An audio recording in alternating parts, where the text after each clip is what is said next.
Nós já temos visto um pouco sobre o contexto dessa carta de Paulo aos Coríntios. Paulo aqui, ele está na sua terceira viagem missionária. Ele se encontra lá na cidade de Éfeso, pregando na cidade de Éfeso. Acontece que em mais ou menos 400 quilômetros de mar, ele começa a receber notícias da igreja em Corinto, uma igreja que ele pastoreou por 1 ano e meio, por 18 meses. Paulo, então, ele envia uma primeira carta antes desta que nós lemos aqui. Aparentemente, a igreja estava se associando com pessoas que se diziam ser cristãs, mas que viviam claramente de uma forma impura. Depois dessa carta, Paulo continua a receber notícias de Corinto. E é por isso que ele escreve essa carta aqui que nós temos acesso. E percebemos, logo de cara, que Paulo é extremamente pastoral com esses irmãos. Isso porque, meus irmãos, ele primeiramente começa destacando as qualidades daquela congregação. Ele destaca que aqueles irmãos eram em Cristo enriquecidos em toda a palavra e conhecimento, capítulo 1, versículo 5. Paulo também vai dizer que o testemunho de Cristo estava sendo confirmado ou visto na vida daqueles irmãos, no versículo 6. E o interessante é que esse testemunho era observado na vida da igreja através dos dons que aquela igreja exercia. Ou seja, Paulo diz a esses irmãos aqui que, de fato, eles eram crentes em Cristo e que eles estavam em Cristo. Prova disso é que eles estavam sendo abençoados com sabedoria, conhecimento e dons espirituais. Depois disso, Paulo começa a tratar dos assuntos que o levou a escrever essa carta. O primeiro assunto foi sobre uma divisão que estava havendo naquela igreja.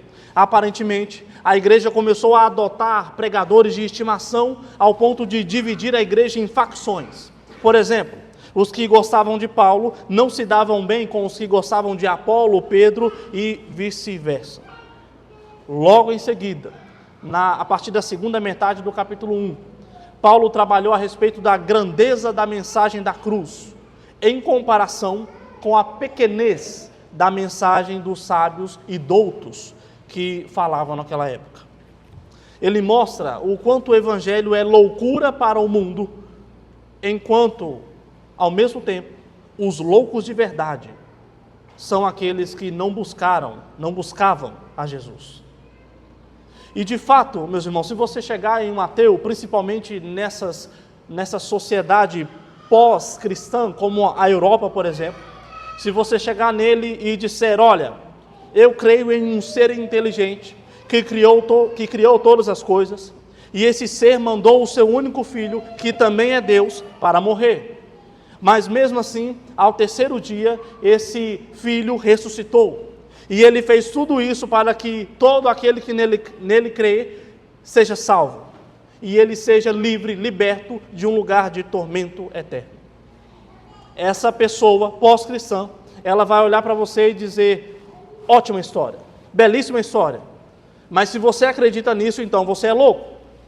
E mesmo que ele não entenda, por exemplo, por que povos isolados possuem um senso de que existe alguém maior, mesmo sem ninguém ter pregado nada para eles?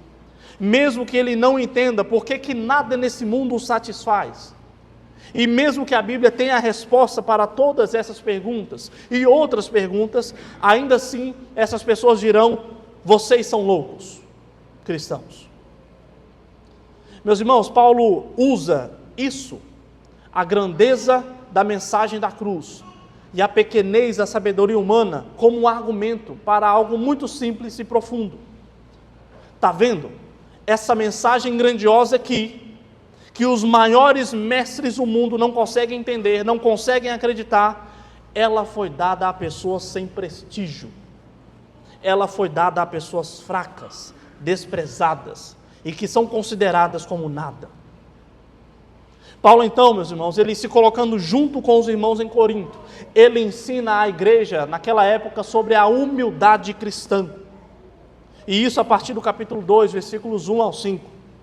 Ou seja, o remédio para a divisão entre os irmãos, que estava havendo naquela igreja, o remédio para a divisão é a humildade diante do Evangelho. Porque você vai concordar comigo, que onde há divisão, há orgulho, a causa é o orgulho. Mas a mensagem é grandiosa, essa mensagem que nós recebemos é grandiosa e foi dada a nós, fracos, pecadores, indignos. Paulo, então, está dizendo: não há espaço para orgulho próprio dentro da igreja. A mensagem é valiosa demais e nós não somos. Então, para que nos dividir? Sendo assim, a humildade leva a igreja em direção ao perdão. No lugar da arrogância, no lugar do rancor, Paulo chama os irmãos a se humilharem diante da cruz. Então nós chegamos aqui no nosso texto, 1 Coríntios, no capítulo 2, versos 6 a 16. E aqui, meus irmãos, Paulo traz algumas verdades, não do Evangelho, mas ele traz algumas verdades sobre o Evangelho. Sendo assim, eu quero tratar rapidamente com os irmãos a respeito de algumas características do Evangelho. E veremos que a palavra de Deus ela é profunda, ela não está oculta, ela é aplicada pelo Espírito Santo e, por fim, ela é exclusiva aos eleitos. Primeiro ponto, então, é que a palavra de Deus ela é profunda, ela é densa. É interessante como Paulo monta o seu argumento aqui em volta de uma palavra. Entretanto, a primeira palavra do nosso texto, entretanto. Essa palavra, meus irmãos, é uma conjunção de contraposição. Os professores aí vão entender o que é isso. Mas para aqueles que não entendem, o que é isso? Uma conjunção de contraposição. Imagine que você está em casa e diz o seguinte: eu queria descansar, entretanto, eu tenho muito o que fazer. Você está dizendo o quê? Você está dizendo que queria A, entretanto, mas você tem que fazer B. É uma contraposição, está contrário. Essa conjunção aqui, que Paulo usa, tem o mesmo sentido de um contraste, o contrário de A, entre A e B. Mas ele está contrastando com o que aqui? Paulo está contrastando o que? A princípio, logo de cara, nós somos levados a pensar que ele está fazendo um contraste com o texto anterior, mais especificamente com os versículos 4 e 5. Mas veja que curioso, acompanhe comigo na sua Bíblia, versículos 4 e 5. O início do verso 4 diz assim: a minha palavra e a minha pregação não consistiram em linguagem persuasiva de sabedoria. Agora vá para o versículo 5. Para que a vossa fé não se apoiasse em sabedoria humana, e sim no poder de Deus. O que Paulo está dizendo aqui é o seguinte: olha, a pregação dele não se baseou na sua habilidade de oratória ou de argumentação, mas que a pregação dele se baseou no poder de Deus. Basicamente é isso que ele diz. Então, ele diz no versículo 6, entretanto, e veja o restante do versículo: entretanto, expomos sabedoria entre os experimentados, não, porém, a sabedoria deste século, nem a dos poderosos dessa época, que se reduzem a nada. O início do verso 7, mas falamos a sabedoria de Deus em mistério. O que Paulo está dizendo aqui? Eu expus a vocês a sabedoria, não uma sabedoria deste mundo, mas a sabedoria de Deus. Veja, meus irmãos, lembra que, entretanto, quer dizer um contraste entre A e B? A ideia A é contrária à ideia B. Mas a questão é que Paulo repete a mesma ideia nos versículos 4 e 5 e nos versículos 6 e 7. E mesmo assim ele usa a conjunção entretanto. O que Paulo está contrastando aqui, então? Perceba, na primeira parte dos versículos 1 a 5, o foco, a explicação de Paulo é que ele foi pregar àqueles irmãos não em ostentação de sabedoria, mas com temor e tremor diante da mensagem de Jesus.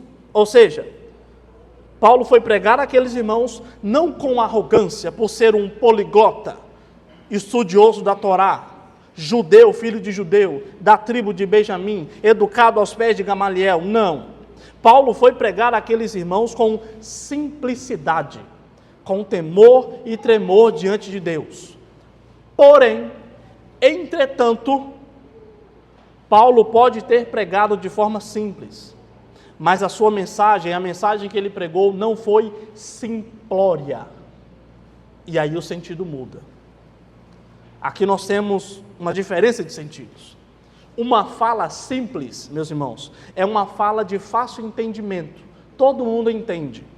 Uma fala simplória quer dizer que se trata de uma fala pobre, uma fala rasa, que ninguém tira nenhum ensinamento, que ninguém entende nada, aprende nada. O apóstolo Paulo diz: eu preguei a vocês sem ostentação, de forma simples.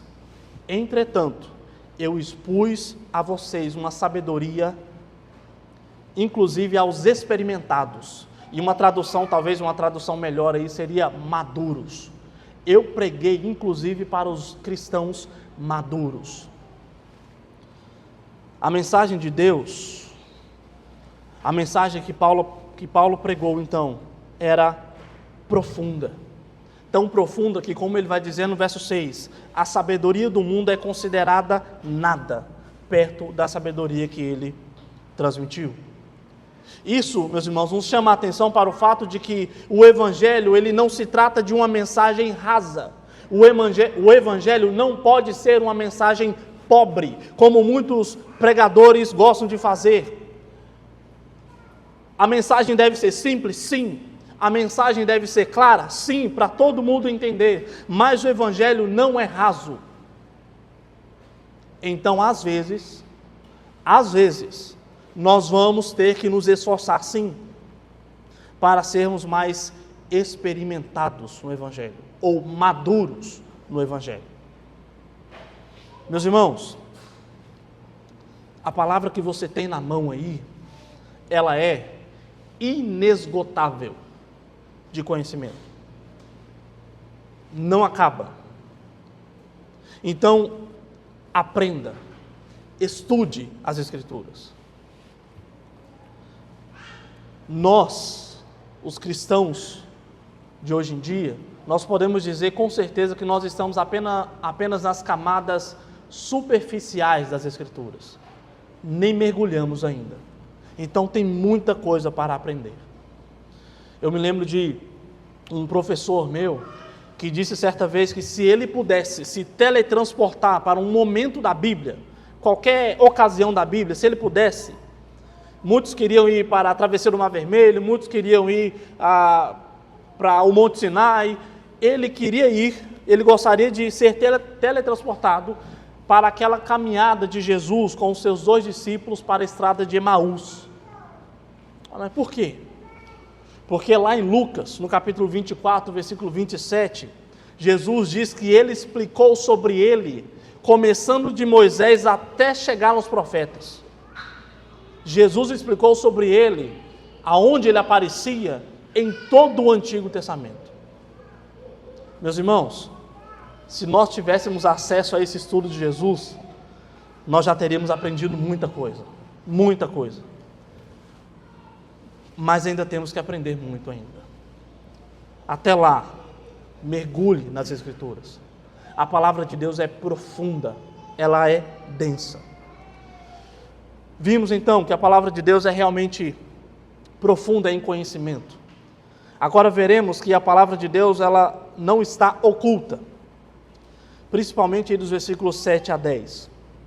Paulo, depois de dizer que a sua pregação, embora fosse simples, ela não era simplória, ele diz agora que essa palavra estava outrora oculta, não está mais, conforme é dito aí no versículo 10, não está mais oculta. E aqui, para nós entendermos o que Paulo está dizendo nesse bloco aqui, nós precisamos entender o termo sabedoria de Deus em mistério. Você precisa entender essa frase, o que é isso? Sabedoria de Deus em mistério, e principalmente a palavra mistério. Então vamos rapidamente passear pelas Escrituras, ok? Preste atenção aqui em mim. Vamos dar um passeio pelas Escrituras. Pedro vai dizer na sua primeira carta, no capítulo 1, versículo 19 e 20, que antes da fundação do mundo, o Cordeiro foi entregue em nosso favor. E até aí, antes da fundação do mundo, ninguém existia para tentar descobrir quem era esse Cordeiro. Mas então nós chegamos em Gênesis. Deus cria todas as coisas, Deus cria o homem. Entretanto, o homem cai em pecado. Mas Deus faz uma promessa. Deus em Gênesis, no capítulo 3, versículo 15, ele diz que ele mandaria um descendente da mulher para esmagar a cabeça da serpente, sofrer o que nós deveríamos sofrer, mesmo ele sendo inocente. Mas quem é esse descendente? Era um mistério. Eva, esperançosa, ela até acha que pode ser o seu primeiro filho Caim. É por isso que ela diz: adquiri um varão com o Senhor. Será que o mistério sobre quem seria esse descendente foi revelado? É Caim? Não. Caim traz à morte um servo de Deus, o seu irmão. Assim como a serpente também trouxe à morte o homem. Mais à frente, nós temos um outro homem chamado Lameque, que não é o mesmo Lameque do capítulo 4, o ímpio, o incrédulo. Esse Lameque do capítulo 5 de Gênesis é temente a Deus. Esse homem, então, ele tem um filho, e ele coloca o nome do seu filho de Descanso, ou Noé, ou Noa. Ele coloca o nome do seu filho de Descanso. E ele pensa o seguinte: quem sabe esse menino, esse filho, não vai restaurar a terra que foi amaldiçoada por Deus? Quem sabe esse menino seja o descendente que nós estamos esperando? O mistério foi revelado? Não. Assim como Adão caiu em pecado por causa do fruto de uma árvore e expôs a sua nudez, Noé também, por causa do vinho de uma uva que ele mesmo plantou, também expôs a sua nudez. Ele se embebeda e também expõe a sua nudez. Ok, não é Noé. Vamos um pouco mais à frente. Será que o descendente seria um bebê chamado Moisés? Moisés que foi colocado em um cesto. E na verdade a palavra cesto ali é a mesma palavra para arca. Aquela arca que o Noé construiu. Será que esse menino, que foi salvo por Deus das águas do rio Nilo, em uma pequena arca, selada com betume, assim como Noé foi salvo das águas do dilúvio, em uma grande arca, selada com betume, será que é ele? Que mistério! Moisés agora ele é um homem, ele lidera o povo e eles passam 40 anos peregrinando pelo deserto. Era uma provação, mas infelizmente, no meio desse período, Moisés perde a paciência e em um momento de ira ele bate na rocha que jorra água. Ele não entra na terra prometida. Não era Moisés. O mistério continua. Quem é esse descendente? E nós poderíamos aqui, meus irmãos, passear pelas Escrituras muito ainda, mas o tempo não nos permite. Mas que mistério é esse? Quem é esse? Bom, por favor, preste atenção no que Paulo diz lá em Colossenses. Ainda não vou falar a referência, eu quero que você escute. O mistério, Paulo diz, o mistério que esteve escondido durante séculos e gerações, mas que agora foi manifestado aos seus santos. A estes Deus quis dar a conhecer a riqueza da glória desse mistério entre os gentios, que é Cristo em vocês, a esperança da glória. Colossenses 1, 26 e 27. Veja, meus irmãos, que no nosso texto, de 1 Coríntios, no capítulo 2, versículo 8, Paulo diz que se os poderosos tivessem conhecido esse mistério, eles não teriam crucificado o Senhor da glória. Quem é o Senhor da glória? Ou melhor dizendo, quem é o Rei da glória? Como Davi vai dizer, vai proclamar lá no Salmo 24.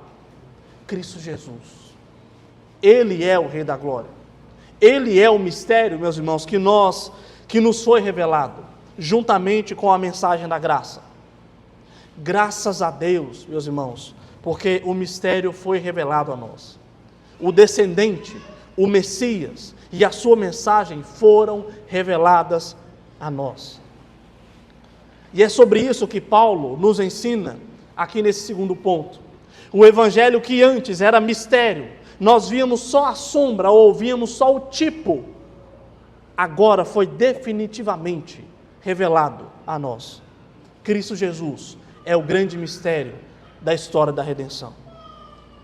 É exatamente por isso que Paulo faz uma citação aqui de Isaías, no capítulo 64, versículo 4.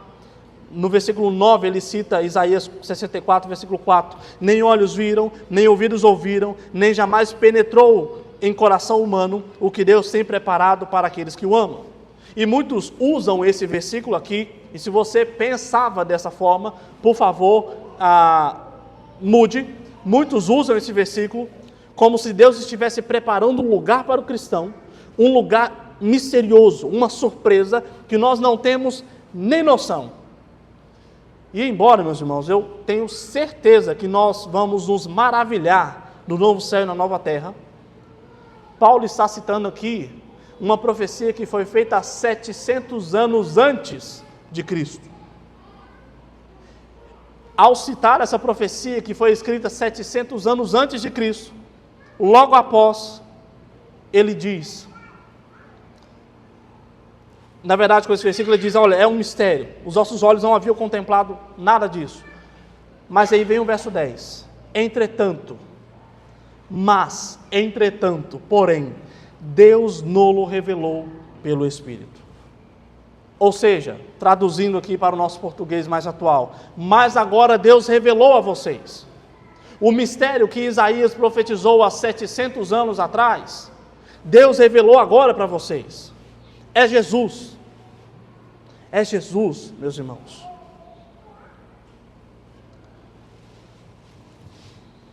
Jesus é o ápice dessa revelação. Jesus é o ápice do mistério que percorria toda a humanidade. A profecia de Isaías se cumpriu. Jesus se revelou. Jesus está entre nós. Vimos então que a palavra de Deus é profunda e que Cristo e a sua palavra são revelados a nós. Agora veremos que a palavra de Deus só é entendida por meio do Espírito Santo. Veja que nos versículos 11 até o versículo 13, Paulo se dedica a mostrar algo muito importante. Final do versículo 11. Assim também as coisas de Deus, ninguém as conhece, senão o Espírito de Deus, ou seja, só Ele pode revelar. No verso 12 ele diz, ora, nós não temos recebido o Espírito do mundo, e sim o Espírito que vem de Deus, para que conheçamos o que por Deus nos foi dado gratuitamente. E por fim, verso 13, dito também falamos, não em palavras ensinadas pela sabedoria humana, mas ensinadas pelo Espírito. Perceba, nesses 3 versos, Paulo enfatiza, ele repete várias vezes que o conhecimento do que foi pregado de forma simples, mas não simplória, que o conhecimento da mensagem que outrora era um mistério e agora foi revelado, este conhecimento só é entendido no coração por meio da ação do Deus Espírito Santo. E isso é interessante, meus irmãos, porque nós raramente meditamos no fato de que se não fosse pela ação do Espírito Santo, a mensagem do Evangelho que nós ouvimos entraria por um ouvido e saía por outro. Se não fosse o Espírito Santo, você não daria a mínima para o Evangelho.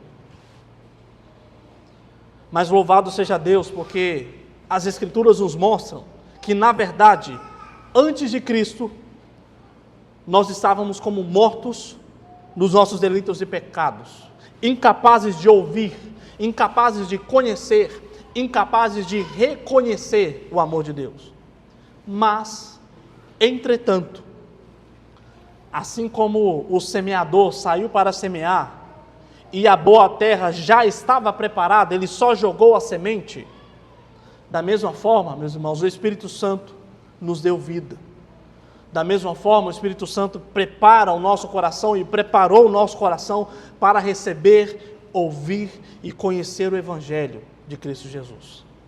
Afinal, pela graça nós somos salvos, mediante a fé. E isso, a fé, não vem de nós. A fé é um dom, é um presente de Deus. Efésios 2, 8. Perceba que o que ele está dizendo aqui é uma afronta à cultura grega daquela época. Os gregos entendiam que eles eram mais avançados em inteligência. Eles poderiam conhecer as ciências ou qualquer coisa por conta própria. Mas Paulo diz, o homem por si só é incapaz de conhecer as coisas de Deus. E mesmo que o homem mundano leia a Bíblia várias vezes, se não for o Espírito Santo de Deus, isso não vai adiantar nada. Nas palavras verdadeiras de um ateu famoso aqui do Brasil, nós inclusive comentamos isso aqui na quarta-feira,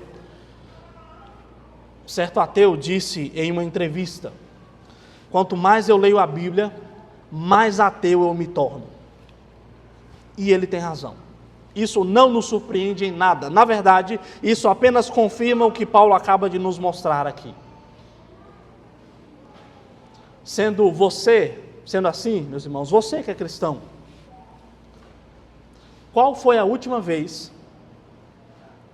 que você agradeceu a Deus, porque pelo intermédio do Espírito Santo, os seus olhos foram abertos e você creu na pregação do Evangelho? Qual foi a última vez em que em uma oração você disse, Senhor, obrigado porque um dia o Senhor abriu os meus olhos. Obrigado porque um dia o Senhor quebrou meu coração de pedra. Ou você acha que entendeu o Evangelho sozinho? Ou você acha que foi aos pés da cruz sozinho? Não. O Espírito Santo é o responsável por abrir os nossos olhos, arar o nosso coração para recebermos a palavra do Senhor e o Evangelho. Agora, meus irmãos, o quarto e último ponto, e ele complementa esse terceiro aqui. Nós vimos que a palavra de Deus é profunda, ela não está oculta, ela é conhecida por intermédio do Espírito Santo, e por fim veremos que a palavra de Deus mostra ou ensina a eleição. Perceba que desde o versículo 11 e 12, Paulo vem trazendo a ideia de que existem duas pessoas. E nós podemos chamar essas pessoas de o homem carnal, ou de espírito mundano, e o homem espiritual. No versículo 11 ele destaca que o homem conhece das coisas humanas. No versículo 12, ele diz que a igreja não recebe o espírito do mundo, mas o espírito de Deus. Perceba, homem mundano, homem espiritual. No verso 14 e 15, Paulo destaca que o homem natural não aceita as coisas do espírito, mas o homem espiritual consegue julgar ou discernir todas as coisas. Ou seja, há sempre um embate aqui entre o homem carnal e o homem espiritual. Mas o que realmente nos chama a atenção nesse ponto é que o homem natural não aceita a mensagem poderosa, profunda e revelada do Evangelho. E ele não aceita essa mensagem não apenas porque ele acha loucura. Ele não aceita essa mensagem porque ele não consegue entender essa mensagem. Está aí no versículo 14. Ele não consegue entender a mensagem do Evangelho. Já o homem espiritual, ele entende. Ele discerne todas as coisas à luz do Evangelho. Por quê? Porque ele tem a mente de Cristo, como diz o final do nosso texto. Ou seja, meus irmãos, a mesma mensagem, pense em uma mesma pregação, a mesma mensagem pode mudar o coração de alguns e de outros não. E de outros não. E Jesus deixa isso muito claro quando ele explica aos seus discípulos o porquê que ele pregava em parábolas. Jesus diz no Evangelho segundo Mateus, no capítulo 13, versículo 11, que a alguns é dado os mistérios do reino dos céus e para outros não, para os ímpios não. E meus irmãos, talvez a grande aplicação aqui nesse ponto seja a dupla finalidade do Evangelho. A dupla finalidade da pregação do Evangelho. O Evangelho, ou ele salva, ou ele condena. Um mesmo Evangelho, uma mesma mensagem, uma mesma pregação, ou ele salva, ou ele condena. Obviamente, não há uma estrelinha, não é, na testa, identificando esse aqui é cristão, esse aqui não é. Esse aqui é espiritual, esse aqui é mundano. Não há. É por isso que nós pregamos a todos, a todo momento, quer seja oportuno, quer não seja oportuno. Mas o fato, e é um fato, o fato é que a palavra de Deus só trará o efeito salvífico apenas aos eleitos, apenas ao homem espiritual. A palavra de Deus só trará o efeito salvífico, só mudará o coração a quem o Espírito Santo aplicar o Evangelho, como nós acabamos de ver agora há pouco.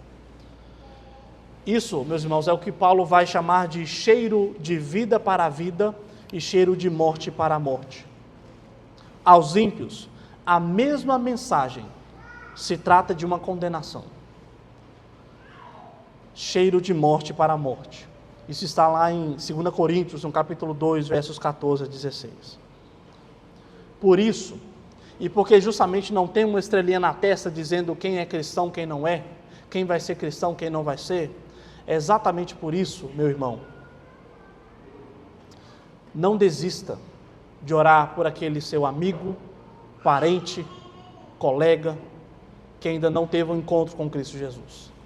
Não desista de pregar-lhes o Evangelho, porque um dia quando menos se espera, o Espírito Santo pode mexer no coração dele, assim como um arado prepara a terra para receber a semente, a boa semente da palavra de Deus. E aqui eu quero partir para a conclusão e também algumas rápidas aplicações. O que nós aprendemos? Nós aprendemos que a palavra de Deus é profunda. Ela alimenta tanto novos quanto aqueles maduros na fé. Nós aprendemos que a palavra de Deus não está mais oculta, ela foi revelada, é Cristo Jesus. E nós aprendemos que o entendimento dessa palavra, ela se dá pelo intermédio do Espírito Santo. E por fim, que a palavra do Senhor, ela possui cheiro de vida para a vida, para os eleitos, e cheiro de morte para a morte, para os ímpios. Agora, o que eu gostaria que nós aplicássemos ao nosso coração. Meus irmãos, fazendo aqui uma rápida meditação, é curioso o fato de que logo após Paulo falar sobre desunião na igreja, Paulo se concentra em mostrar a grandeza do Evangelho. Isso mostra, ao que parece, que os problemas de uma igreja, bem como problemas da nossa vida, eles só podem ser tratados de maneira profunda à luz do poder do Evangelho, à luz da palavra do Senhor. Pelo que se mostra, uma igreja que não é submissa às Escrituras, ela está fadada a divisões, ela está fadada a contendas, ela está fadada a heresias. Uma igreja que não é submissa ao Evangelho, ela pode estar ao mesmo tempo se achando muito sábia e importante. E infelizmente, no texto seguinte, no capítulo 3, nós não veremos hoje, mas Paulo vai confrontar a igreja em Corinto, dizendo que eles eram imaturos e carnais, ao invés de maduros e espirituais, como ele mostrou aqui no nosso texto. Isso porque eles não estavam se submetendo ao Evangelho da graça e do perdão. Há uma canção que nós gostamos de cantar ela, mas por via das vezes nós não meditamos o que cantamos, né? A canção diz: a começar em mim quebra corações, para que sejamos todos um, como tu és em nós. Esse quebrantamento do coração, meus irmãos, só acontecerá mediante a submissão dos nossos corações ao Evangelho. Esse quebrantamento do coração só vai acontecer Quando você entender que o Evangelho é mais profundo do que aquilo que você sabe, ou pensa que sabe. Quando você entender que o Evangelho não está mais coberto para ser descoberto, ele já está revelado, é Cristo. Basta que você aprenda. O seu coração só será quebrantado quando você entender que você veio aqui e você crê em Jesus, não porque você é bonzinho, mas porque um dia o Espírito Santo tocou no seu coração, como nós cantamos aqui inclusive. E é por isso que você está aqui. O seu coração só será quebrantado quando você entender que você poderia ser um daqueles que não entendeu o Evangelho. Você poderia ser um daqueles que o Evangelho entrou aqui e saiu por aqui. Nesse momento, o seu coração será quebrantado. Nesse momento, a igreja será quebrantada. E aí não importa o que nós queremos, não importa o que eu acho, Cristo e a sua palavra será a nossa única regra de fé e prática. Uma igreja saudável sempre será submissa a Cristo e a sua palavra. Amém. Vamos orar. Senhor, louvado seja o teu santo nome, Deus, pela tua palavra. A tua palavra, Deus,